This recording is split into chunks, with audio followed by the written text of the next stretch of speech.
sister. We're family. We've known each other for over 25 plus years. She's my sister. So I'm grateful to have you here.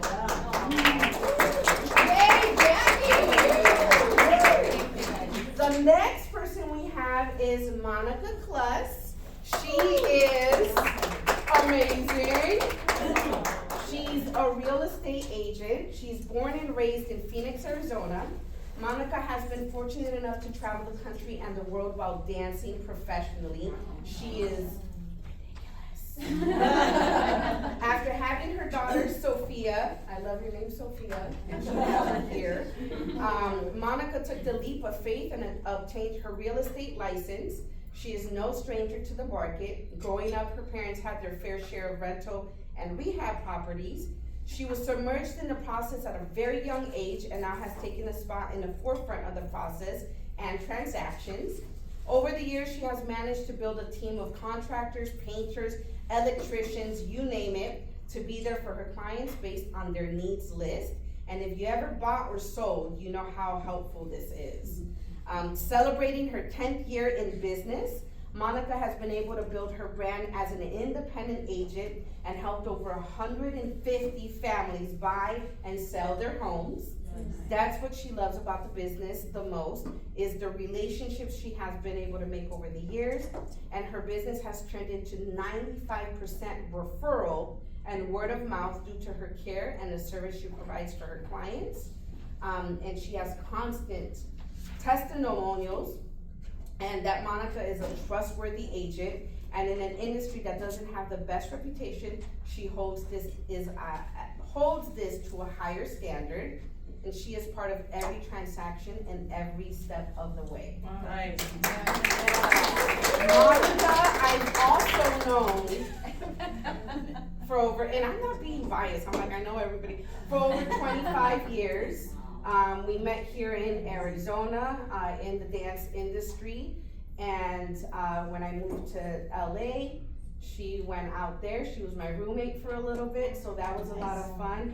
And now she's helping me with my real estate transactions. So I am super excited.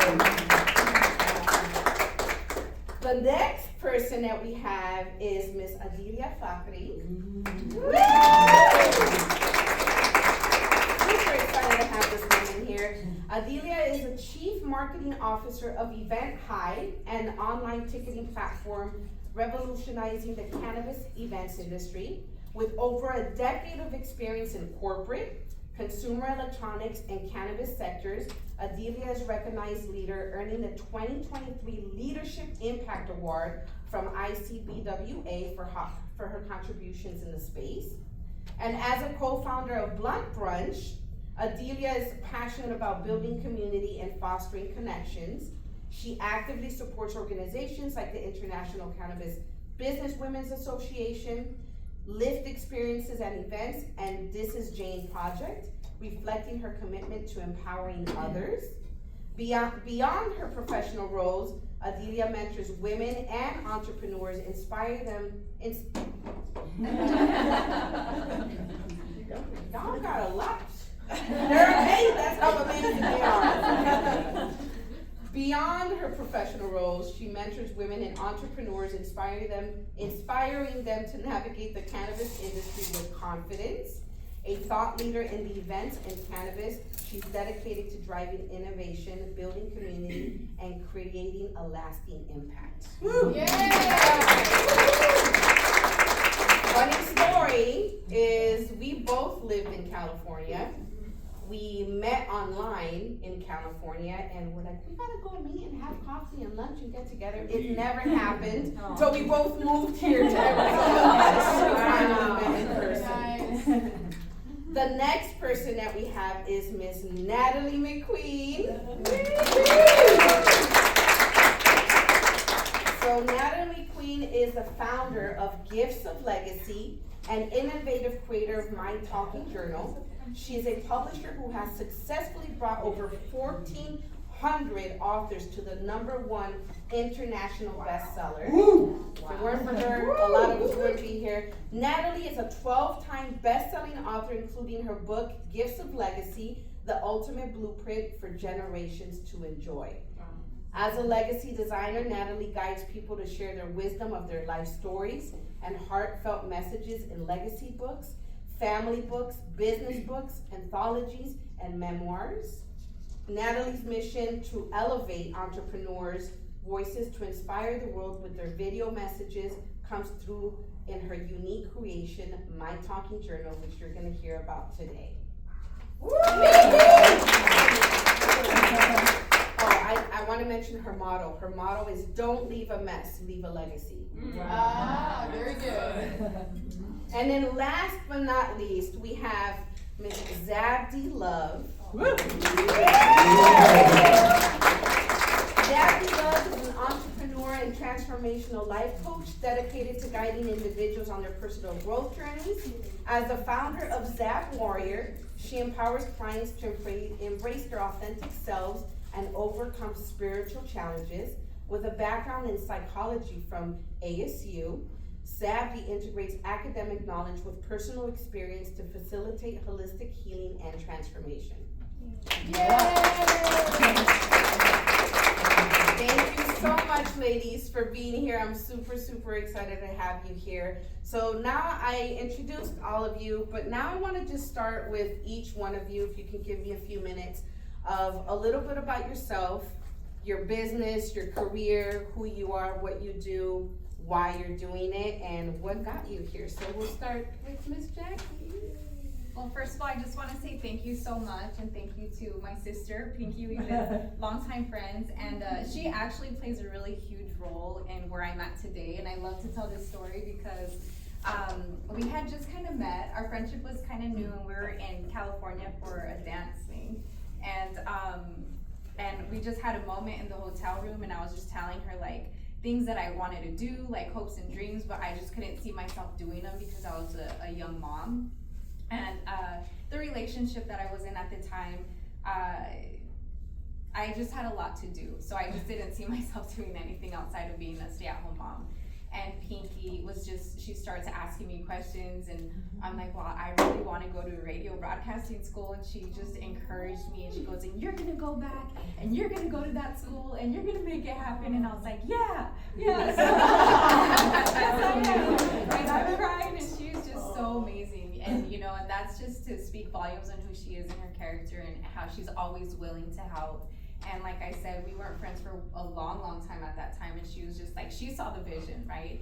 And so she encouraged me. I came back to Arizona after that trip, and I went straight to the radio broadcasting school, and then it just took off for me. It's like over 20 years later, still in radio, and blessed to be in radio still in Arizona. I've never had to relocate, so that's been a blessing in itself.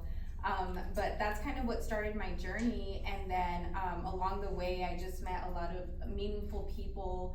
I wanted to do more, but it was more for my children because I wanted them to grow up and say, hey, like, that's my mom, and this is what she did, and all things are possible with God, you know, and with her to just continue to do what she's doing. And so I feel like I've set a pretty good example in their lives, and they're all doing their own things and going after their passions and dreams.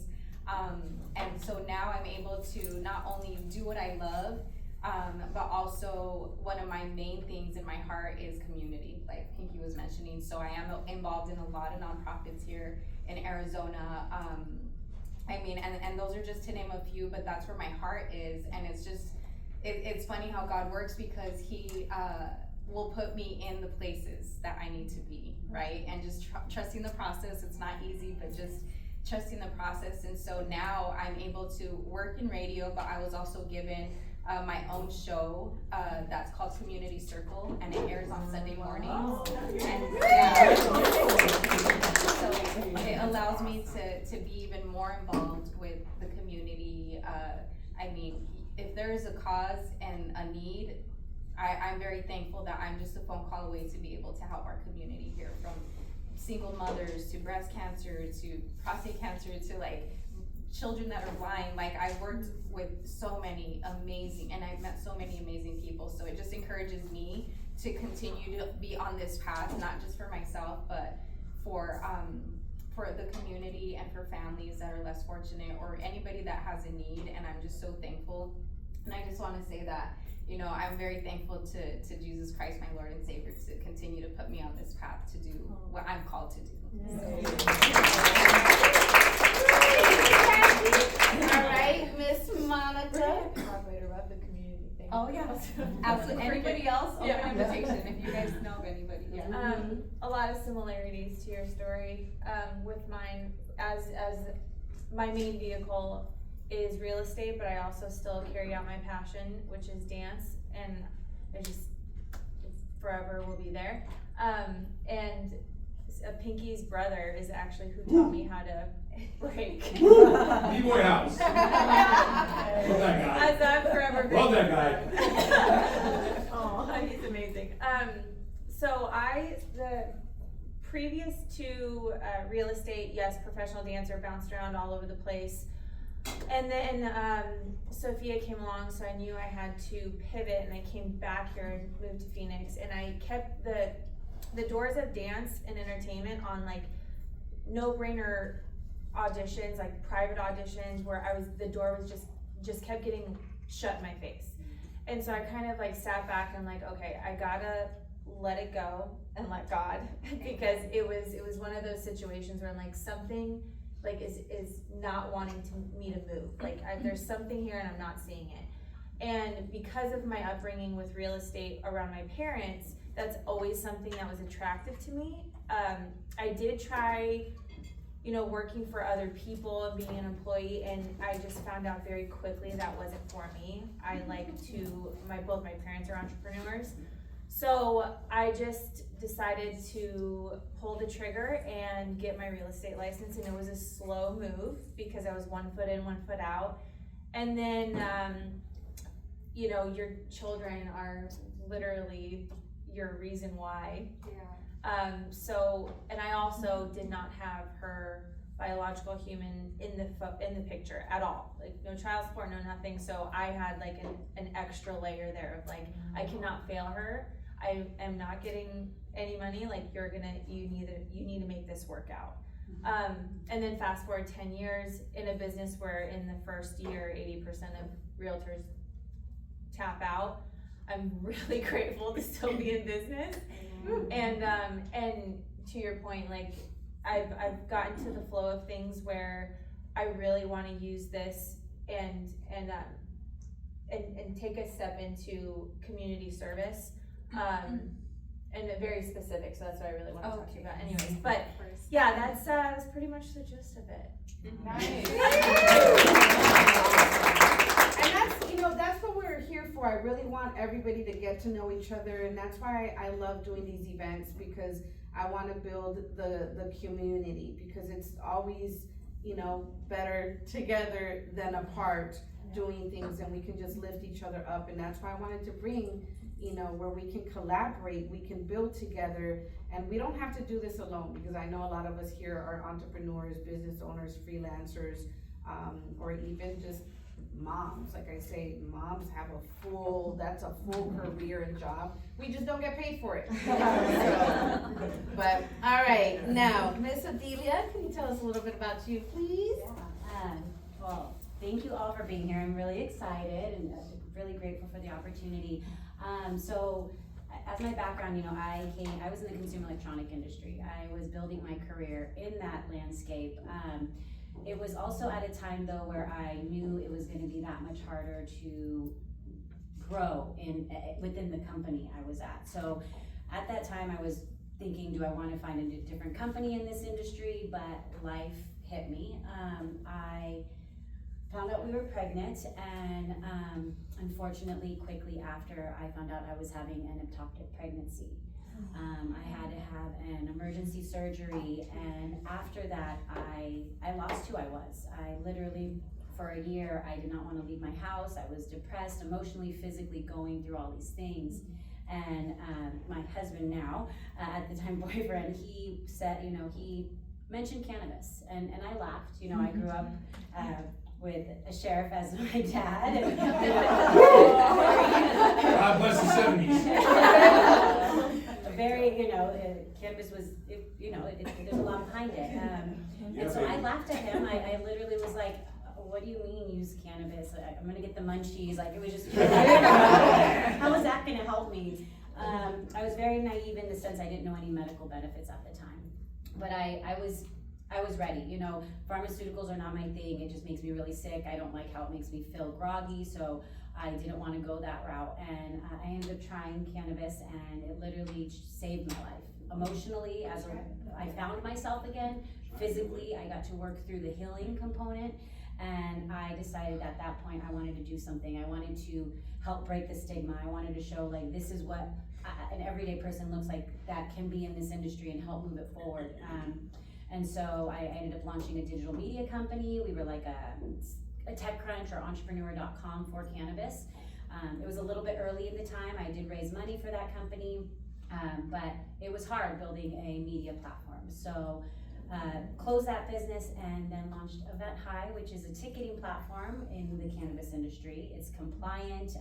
We work in 47 states now, and we're growing. Wow. And then, yeah, so it's really exciting to see. I moved here 4 years ago around the same time. Pinky came back and ended up launching a women empowerment event series. I wanted to come out here, you know, I knew I was in a bubble in California, and so I reached out to a friend, and we all had lunch. It was coming out of COVID, and we all left and we're like, we need this. We needed it. We cried, we laughed, we cheered each other. You know, it was, again, trying to come back together after not being, after being apart during COVID. And now we have Bump Brunch, and it's a national event series as well. We travel and host it and empower more women in cannabis in leadership positions. We want a seat at the table, and that's what our goal is. So, super excited. By the way, we're LA girls too.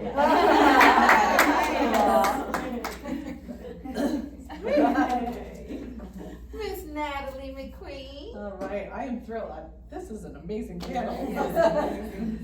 So I've been in the publishing industry for probably 8 years. I need to go back and actually like find out. I just keep saying like 3 years. And you published my book 5 years ago. Okay. So I think it's about 8 years. And I was the publisher that sat back in the background and pushed you out and said, go tell your story. You're gonna make a difference. And I was happy behind the scenes. And in 2016, went to Cuba with my family and had a near-death experience and almost didn't come home. And so what happened after that, about 2 weeks after that, of course I came out with gratitude, right? It wasn't my time. I have something bigger and better to do. And then I was like, crap, I have to write my own book. And it wasn't that I didn't want to write my book, but it was all of the things, like I was a personal development junkie, and I loved learning and putting things into play and lining up and creating, you know, step by step. You can do this. You know, I love being able to take someone that says, I have an idea. I think I want to write a book, and I can take them through every step, bring them to international bestseller, and they feel like rock stars, and that's their launch, right? So, a little nervous to write my own book, but I knew all of the things that were going through my head, that the regrets I would have had if I hadn't have made it home. And it was like, yes, it was the important things like, when was the last time we updated our will? You know, did anyone have the passwords to my computer to get all the family pictures off? So it was those kind of things, but it was also, oh my gosh, I'm so busy, and there's this box of pictures, and my second child's album was never finished. Or the story behind the pictures. Like, I don't know if you guys have kids, and it could be a picture at Disneyland, the 4 of you, and you show them, and everyone has a different story behind that picture. So when I'll show baby pictures, or you know, when they're 2, and they'll look at them and go, oh, you gave me a bob cut, and I'm right? So that's their vision. I'm like, that was the day that you took your first steps. That was the day that I left home without your diaper bag, you know, or whatever. And so I thought about all these things that I would have had as regrets if I didn't live. So I started thinking, I gotta get my legacy together. I gotta get all these pieces together. So my book was, think of creating your best life and then actually putting it into place and, you know, doing some of those things. So live it and then start preserving it in fun ways. Because who likes to think about dying? No one, right?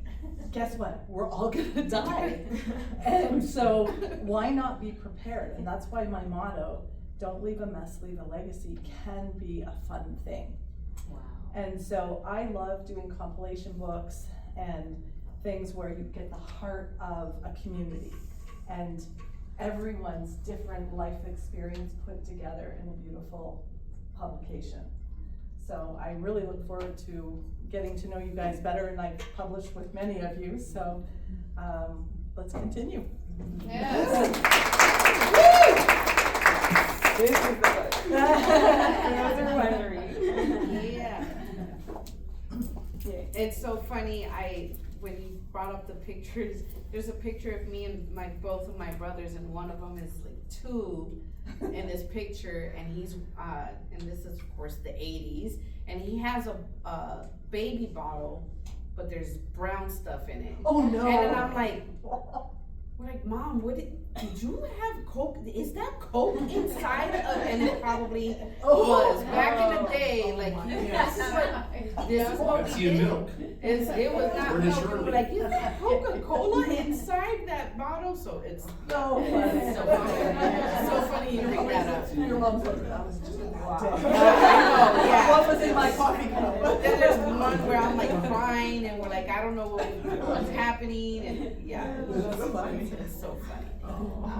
All right, Miss Zabdi Love. Hello, everybody. It truly is an honor to be here. Pinky, thank you so much. When we met a few months ago, and it felt like instant sisters, and we just realized that we have a lot of visions that we can connect. And so thank you for creating the space and inviting us today. And it's interesting because when we picked the day, it was a few months ago, we were like, not January, because people don't really want to do vision boards in January. Let's go for February, and we picked 222, which is interesting because the book that we are both co-authoring and national or international bestseller now just came out today, and it feels amazing because it's on 222. So it's a big win for me personally. I feel really honored to be here, and thank you, Pinky, for being a part of a big dream for me. Visions do come true, you guys. That's what I really want to say. But so my name is Zabdi, and what I do and why I do.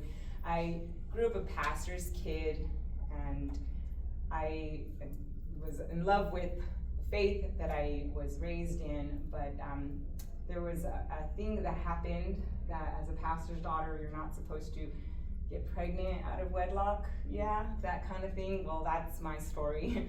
I grew up, and immediately when I was it was a long distance relationship, but I fell in love and got pregnant outside of wedlock, and that was the beginning of what I call my torment, because I brought so much shame to in my belief system. I brought so much shame to my family, so I carried that for so many years, and that was the beginning of, well, I'm taught that we love a God that's forgiving, but why does this feel so heavy and so shameful? And I feel like the scum of the earth to be a disgrace, to be the kid that you were told not to do that because that's sinful. What happened? Like, what did I, and it was this growing up in that, glass house ceiling, you're supposed to be the perfect example.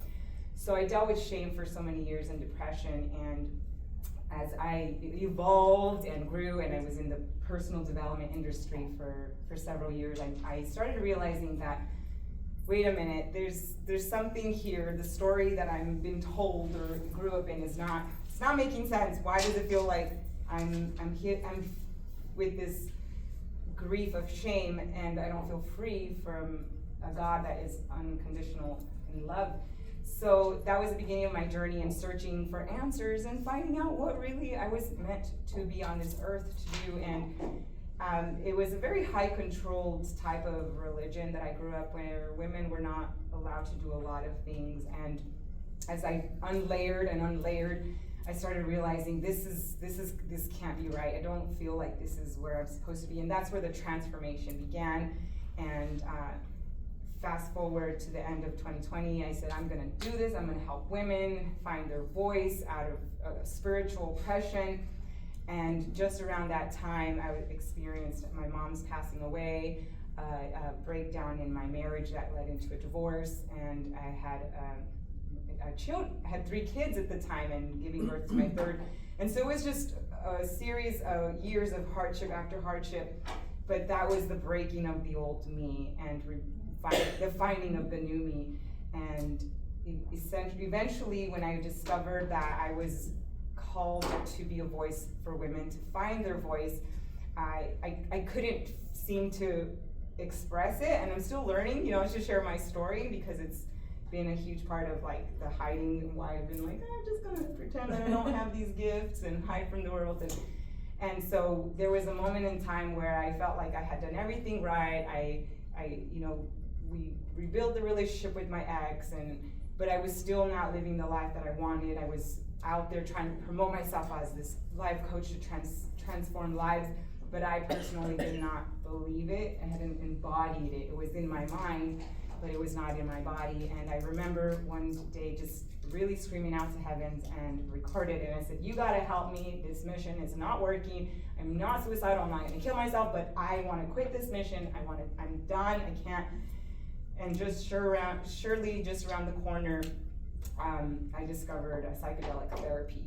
And that is what really, really brought the transformation in my life, because not only was I able to mentally process, emotionally process, but I was able to physically release the shame that was in my body with psychedelic therapy. And that's why I'm a huge advocate for this type of transformational work, because it is what I call the mind, body, soul continuous into one. Yeah, you can do personal development and have the mindset, but if you're emotionally stuck and wounded with grief and it's stuck on your body, then you can't move forward. And so I created what I call now the mind, body, soul activation. And as a transformation coach, I do the mindset coaching and the emotional release and the physical release with the body work. And that's where I have discovered it's worked for me and why I do what I'm doing. I'm passionate to now be a voice for women that are looking to release themselves, let go from spiritual oppression, find their voice, find their authenticity, live the life they really want to live, connect to their soul, and just let the layers just slip off so you can just be yourself, and have a great life. So I don't know if I said too much. Aren't they amazing? Yeah. Wow. I want to check in with, I love just asking people if there's any takeaway